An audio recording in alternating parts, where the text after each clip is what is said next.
Сәлем достар. Егер сіздер де осындай әдемі қытырлаған вафли дайындап үйренгіңіз келсе, видеоны соңына дейін көріп, арнама тіркелуді ұмытпаңыздар.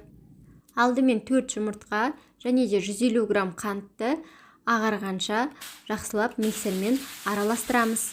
Енді үстіне 180 грамм ерітілген сары майды араластырып, оның үстіне шамамен 200 грамм електен өткізілген ұнды қосамыз.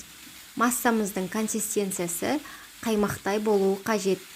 Яғни құймақтан қоюлау, бірақ пирогтың консистенциясынан сұйық болады. Дайын болған массамызды қызып тұрған вафельницаға құйып, дайындай берсеңіз болады. Вафли тез қататын болғандықтан ыстық күйінде өзіңізге қажетті формаға келтіріп алыңыздар.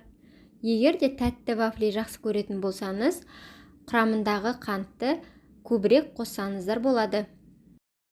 Ал бұл вафлидің құрамындағы қанттың мөлшері орташа.